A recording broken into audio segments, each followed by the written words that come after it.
चलिए बच्चों, आज शुरू करते हैं हम कक्षा 9 और अध्ययन करेंगे भौतिक विज्ञान। कक्षा 8 तक आप विज्ञान पढ़ते आए हैं। एक ही बुक होती है छोटी सी। अब जब आप 9th स्टैंडर्ड में आए हैं तो वह विज्ञान 3 भागों में बांटा गया। पहला भाग भौतिक विज्ञान, सेकंड रसायन और थर्ड भाग बनाया गया है जीव विज्ञान।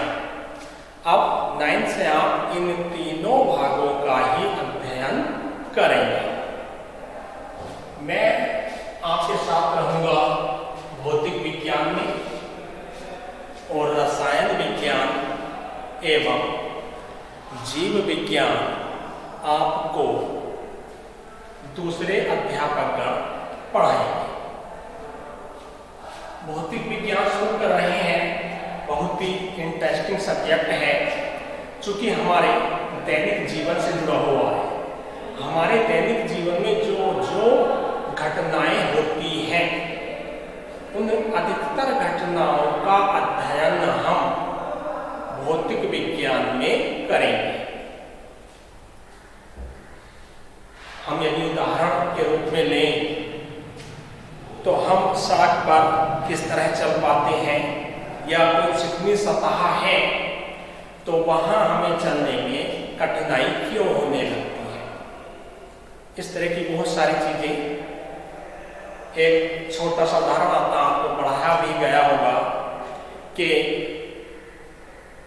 पेड़ से सेब का गिरना, और बड़े महान वैज्ञानिक हुए सर आइजैक न्यूटन। उन्होंने इस घटना के बाद गुरुत्वाकर्षण का नियम प्रदान किया। ऐसी बहुत सारी घटनाएं 9th के भौतिक विज्ञान में पढ़ने वाली हैं। चूंकि फर्स्ट लेक्चर आप आज स्टार्ट कर रहे हैं तो आपको कुछ जानकारी ये होनी चाहिए कि हम इस सब्जेक्ट में क्या क्या अध्ययन करने वाले हैं। ये सारी चीजें हम पढ़ेंगे। एक छोटा सा टॉपिक और जोड़ा गया है, उसका विस्तार 10th में आपको पढ़ने को मिलेगा। टॉपिक ये कहता है आपके सबके घरों में इलेक्ट्रिसिटी यूज होती है, और जो आपका बिजली का बिल आता है वह किस आधार पर आता है। तो उसके लिए एक शब्द यूज होता है यूनिट। यदि ये यूनिट बढ़ जाए तो आपका बिल बढ़ जाता है, और यदि ये यूनिट कम हो जाए तो आपका विद्युत बिल कम हो जाता है। ये सारा टॉपिक आप इसी वर्ष 9th फिजिक्स में पढ़ने वाले हैं। तो काफी इंटरेस्टिंग रहने वाला है आपका और मेरा ये सफर।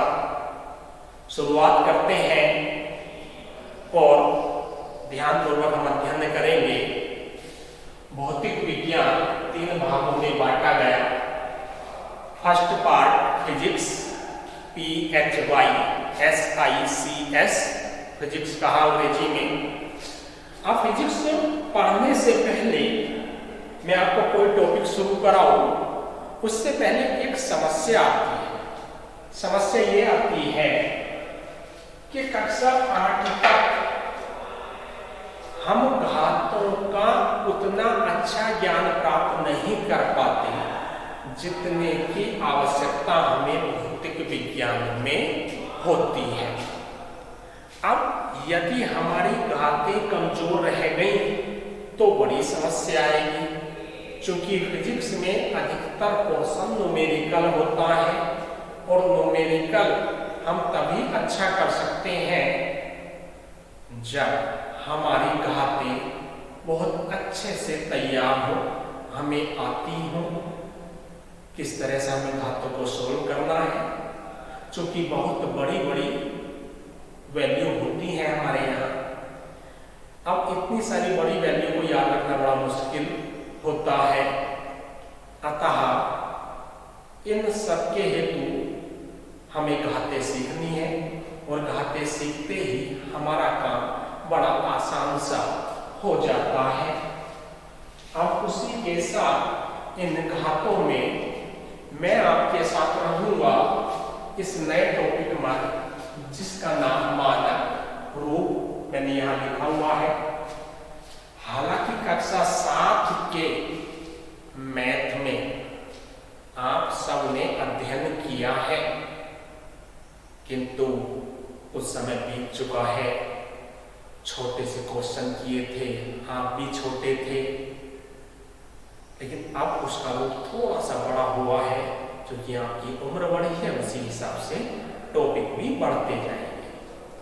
शुरुआत करते हैं मानक रूप में। तो हमें कैसे कैसे सॉल्व करना है, बड़ा इंटरेस्टिंग सा है। और ये मान के चलिएगा कि यदि आपने इन चीजों को समझ लिया तो 9th ही नहीं, 9th से लेके आगे तक की क्लासों में जब तक आप स्टडी करेंगे, ये टॉपिक आपका तब तक आपके काम आता रहेगा। जब भी आप न्यूमेरिकल करेंगे, अध्ययन करेंगे, तब यह आपके लिए बहुत अच्छा साबित होगा। आपको गणनाएं करने में काफी मदद मिलेगी, आसानी हो जाएगी। चलिए शुरुआत करते हैं। हमने माना कोई संख्या है हमारे पास इस तरह से, ये संख्या लिखी हुई है 5, 6, 7, 8 और 9। जब ये संख्या हमारे पास लिखी हुई है और किसी ने हमसे ये कहा कि इस संख्या को मानक रूप में लिखिए, अब हम सीखते हैं कि हम इसे मानक रूप में किस तरह से लिखेंगे। ध्यान से देखेंगे तो इस पूरी संख्या में कहीं पर भी हमें दशमलव दिखाई नहीं दे रहा।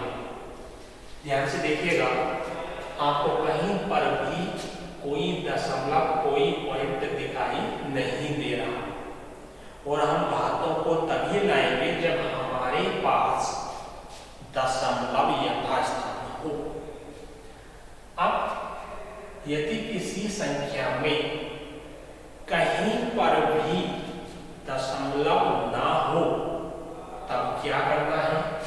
तो हमें सबसे अंत में उस दशमलव को मानकर अपना कार्य पूर्ण कर लेना है।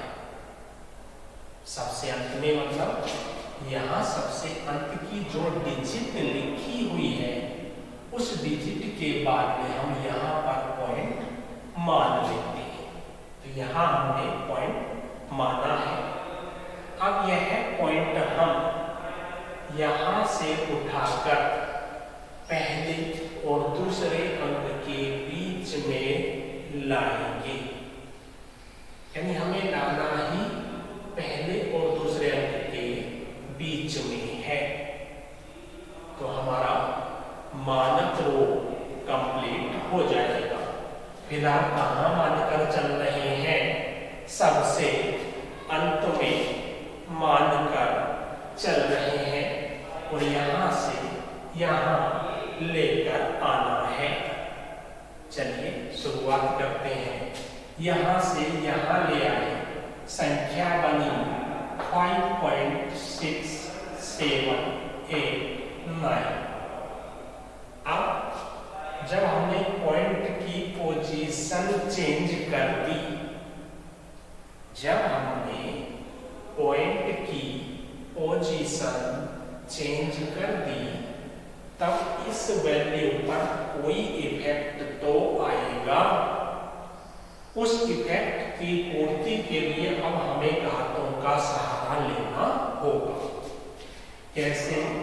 यहाँ करेंगे हम मल्टीप्लाई इंटू 10 की पावर, कितनी लगाएंगे हम पावर? हम पावर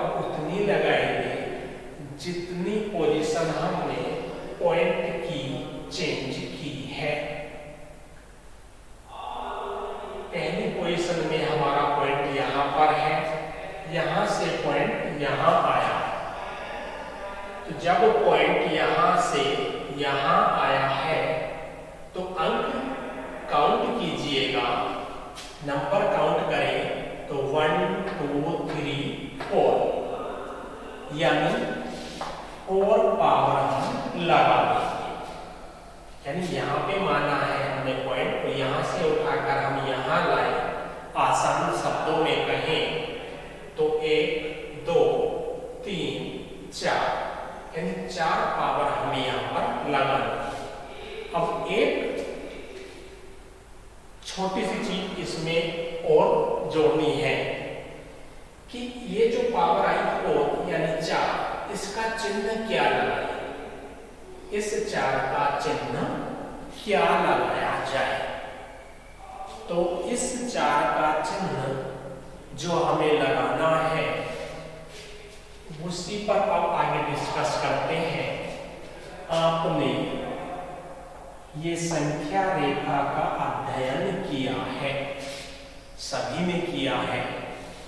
इस ओर चले तो +1 +2 +3 +4 आगे तक, इधर चले -1 -2 -3 -4 और आगे तक हम चल रहे हैं। ठीक है जी, चलें तो हम आगे तक चल रहे हैं, यानी इधर माइनस में चलेंगे और इधर हम प्लस में। ये क्लियर सी बात है। दाहिने हाथ की तरफ प्लस, बाएं हाथ की तरफ माइनस हमारा चलता है। अब पावर में क्या करना, इस संख्या रेखा का, इस संख्या रेखा का अपोजिट करना है। क्या करना है, अपोजिट। अपोजिट कैसे, हम पॉइंट इस दशा में लेकर गए, यहां से पॉइंट इधर लेके गए हैं और इधर को जो संख्या रेखा पर चिन्ह काम कर रहा है वह हमारा ऋणात्मक चिन्ह कार्य करता है, मतलब माइनस। तो यहां हम क्या करेंगे, अपोजिट चिन्ह लगा देंगे, यानी कि संख्या रेखा से अपोजिट चिन्ह हमें यहाँ पर लगाना होगा। यहाँ इधर चलेंगे, बाईं ओर संख्या रेखा पर माइनस चलते हैं, इसमें प्लस चलेंगे, और यदि इस ओर जाता पॉइंट तो चिन्ह हमारा ऋणात्मक आ जाता। ध्यान दो, हमारे पास कोई संख्या इस तरह से लिखी हुई है कि 0.0005228। अब इसे हमें मानक रूप में लिखना है तो क्या करना है, हमें इस पॉइंट को उठाना होगा और 5 और 2 के बीच में स्थित करना होगा। करते हैं प्रयास, हम लिख देंगे 5.28 5.28, आगे कोई डिजिट नहीं, इधर शून्य हमें लिखने नहीं। अब हमें मल्टीप्लाई 10 की पावर देखनी है। हमने पॉइंट की जो पोजीशन है वह हमने कितने अंक चेंज की है, तो यहां से काउंट कीजिएगा, 1 2 3 4, यहाँ पर आ गए, तो यहाँ पावर क्या आ गई हमारी, 4 पावर हमारी होगी। फिर से काउंट कर लेंगे, 1 2 3 4, सिवाय तो पॉइंट आया तो 4। हम चूंकि पॉइंट इस ओर लेकर गए हैं, पॉइंट इस ओर लेकर गए हैं, और इस ओर चिन्ह कैसा चलता है, प्लस का, संख्या रेखा पर, तो इसमें कैसा चलेगा, माइनस का हमारा जो चिन्ह है वह कार्य ये हमारा मानक प्राप्त हुआ। आगे और एग्जाम्पल देखने हैं और विभिन्न प्रकार के। ध्यान क्या रखना है? ध्यान यही रखना कि यदि बाईं ओर चल रहे हैं तो चिन्ह यहाँ माइनस है, तो घातों में प्लस का। दाहिनी ओर चल रहे हैं, यहाँ चिन्ह प्लस का है, तो घातों में चिन्ह माइनस का हो जाता है।